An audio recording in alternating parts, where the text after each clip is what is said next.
guys, so welcome. My name is Lisa and welcome to Luxe and Life in the Middle. So this is my very first YouTube video that I'm putting out on this channel, and hopefully you guys will like it. And I know there are a lot of videos going around on YouTube right now about how to score a Birkin or how to score a Kelly, how to score your, a quota bag from Hermes.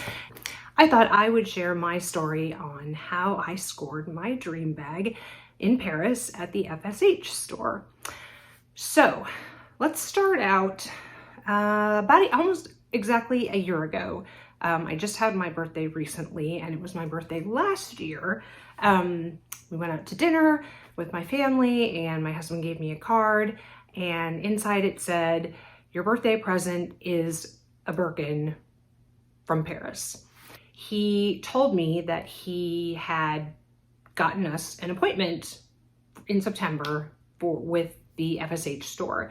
And I was like, how did you do that? He really loves travel, and so he loves to write about travel and travel blogs, and he's always been, no matter where we've traveled, he's always reached out to general managers at hotels, just, to make sure that we get a great experience, and, tries to correspond with them and let them know of our upcoming trip, etc. And so because this was a big trip for us, it was sort of a pre-30-year anniversary, I guess you would say, kind of a year early. He really wanted to make this special. And so we were going to several places in Europe, Paris being one of them. And he had reached out to the hotel that we were staying at in Paris and sort of befriended the general manager. They had some great correspondence back and forth. And then through that, I guess he mentioned that he would really like to get me a Birkin for my birthday. And, would the concierge or would somebody be able to help him, in garnering an appointment at the FSH store? So apparently then, I don't know if the general manager had a discussion with their head of concierge, or if my husband had the conversation. I don't really know how that all happened, but allegedly we had this appointment scheduled.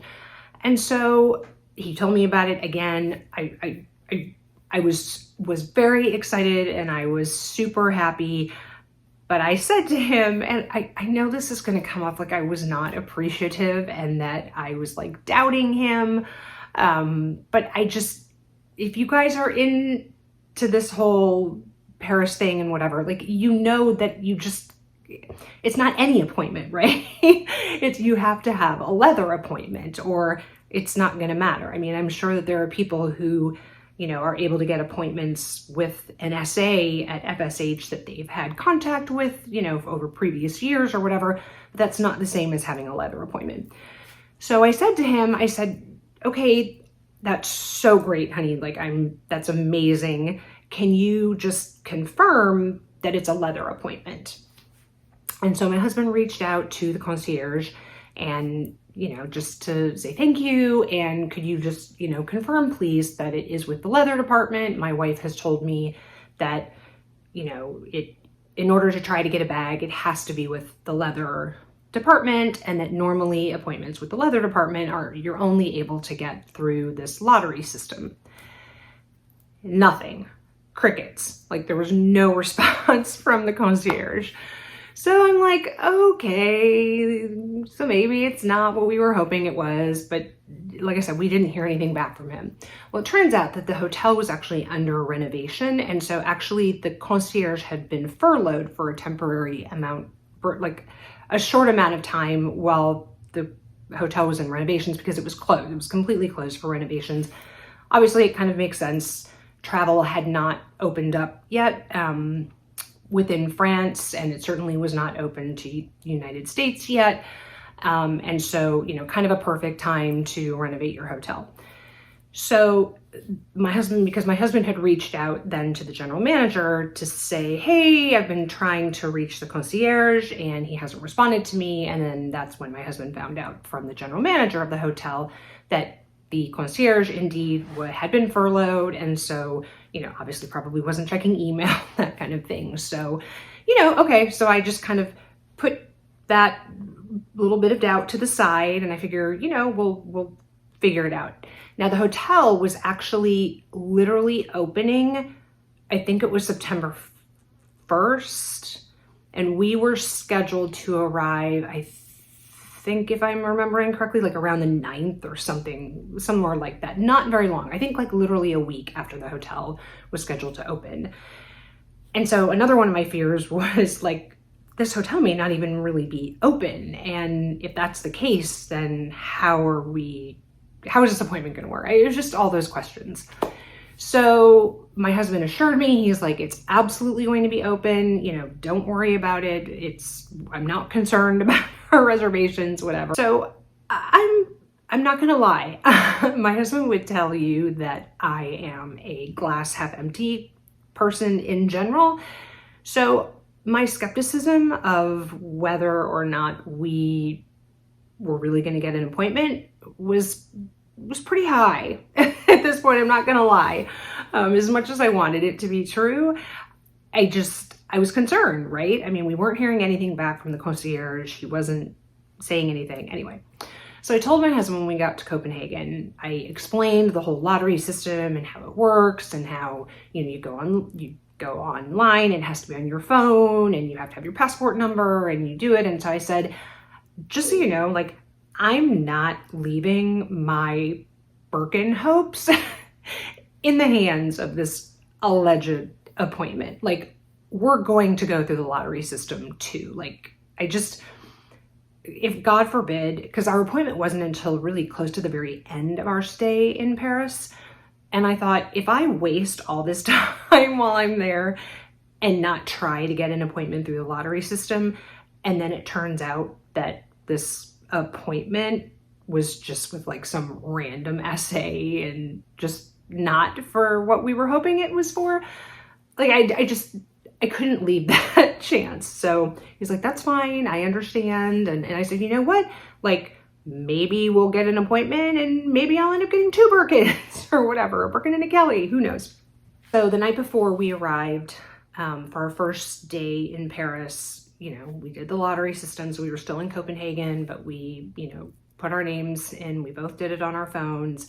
We both got rejections. So I think that was a Tuesday that we arrived, if I remember correctly. And so then we obviously did it again for Wednesday. We did it again for Thursday. We did it again for Friday. We did it again for Saturday. I think you know where I'm going here. We did it every time we could, and every time both of us were denied. We were rejected. We tried FSH pretty much most of the time. And I think maybe the last 2 times I'm like, okay, maybe if we just do the, you know, whichever one you want to send us to, maybe we'd have more luck, but that didn't work either. And then, you know, I'd read on the purse forum, you know, maybe if you have, you know, maybe it's because you don't have a purchase history in Paris, which honestly, I don't, you know, and this could be a whole nother video on the whole lottery system and my opinion on how just getting an appointment that way. And, but I really don't think that there's anything that you can really do to impact. I literally think it's just a lottery. But I thought, you know what, again, I don't want to, like, if there's a possibility, even if it's a tiny infinitesimal possibility that could impact my chances of getting an appointment, okay, let's go buy a couple things while we're, you know, earlier in the week, and maybe that'll help. It didn't, clearly. So we did go to FSH, I think it was on Friday. Yeah, it was on Friday. Store was very, very busy. I didn't even approach the leather counter. I didn't, you know, I didn't go ask for, you know, if anybody hadn't shown up, if there were any cancellations and could I get an appointment. I didn't even try. My goal was really just to look around the store, you know, look at some items, see what they had, just enjoy the whole FSH experience. And then pick up a few things that maybe, you know, I wasn't able to get here in the United States. One thing to note, and that's kind of going to be the focus of my channel, which is that I live in the Midwest, hence the middle part of my channel name, and I don't have an Hermes store anywhere near me. The closest Hermes store to me is probably Chicago, which is like 500 miles away, something like that.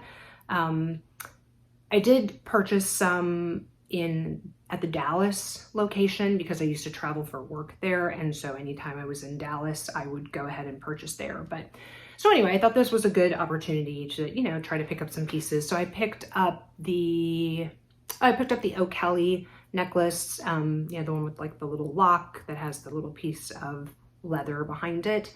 And also I think one of the lip balm things, just, you know, a couple little things, but at least I now had a profile in the French system.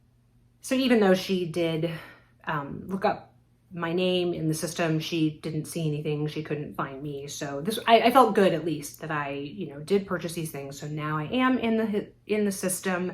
So if for some chance, reason, again, like I said, I think none, but maybe tiny infinitesimal reason that, you know, maybe you get an appointment now because I'm in the system, who knows? But anyway, like I said, we tried basically 10 times. So 5 days of trying times 2, 10 times, 10 rejections. So while we were, this is kind of a funny story. So when we were coming out of the metro station to go to FSH, it was a really big subway station. It had lots of different lines that connected there. And so we ran into like the I don't know who like the traffic police of the metro. And they were checking people's tickets. And I don't speak French at all. My husband speaks some. He took it in high school and, you know, he tries as best he can, but it's been a few years. But he really tries and he likes to, you know, try to speak the language, whatever. And I thought they were asking for our passports for some reason. And so like I handed them my passport and they're like, no. And none of them spoke English. Anyway, the bottom line was they ended up fining us because of the types of metro tickets that we had. Long story that I'm not going to go into, but let's just say that when we got out of the subway station and like up to the street level, this was like before we got to FSH, my husband was like PO'd. That's the nicest way to say it. He was really, really mad about what had happened. And so I'm thinking to myself, like, okay, like I need to like get him in a better headspace before we go to FSH. Like I just didn't want him in a crappy mood when we got there. I don't know why. Anyway.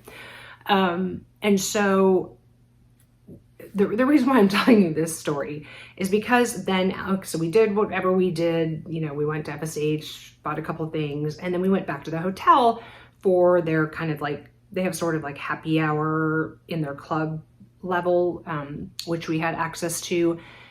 And before we even got back, I think he had sent an email to the concierge because he was hoping that he could help us with this whole fine that we got because of our metro passes.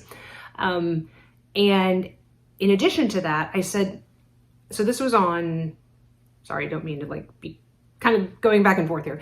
This was on Friday. Our appointment was supposed to be for Monday, like around 11:30, something like that.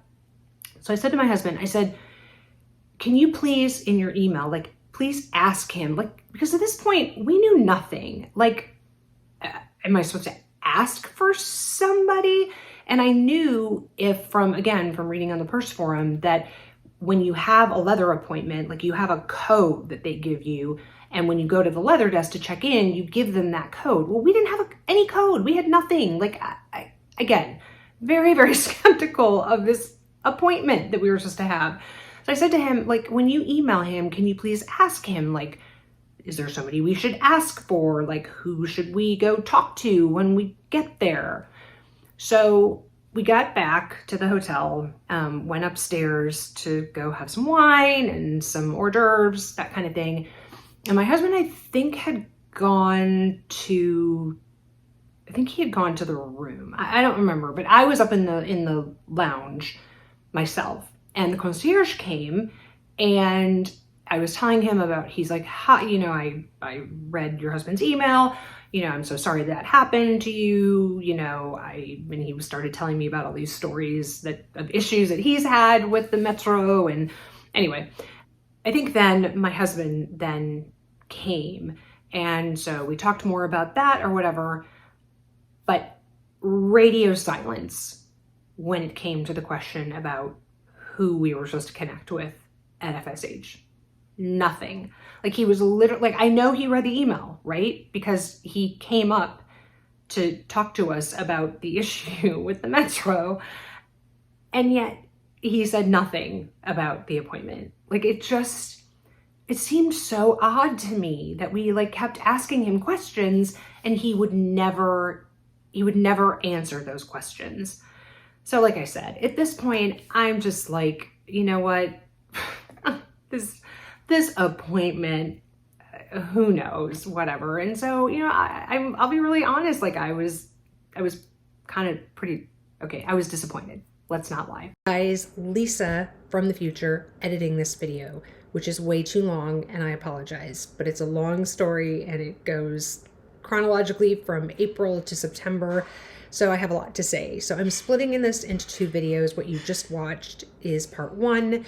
I will also edit and upload part 2. They'll probably go up at the exact same time. So if you have time and you want to watch both in one sitting, you're welcome to do that. But for those of you who may not have the time, I didn't want to have you hanging there. So you can just watch part 2 whenever you're ready. So thanks again for watching, and I will catch you in part 2. Thanks. Bye-bye.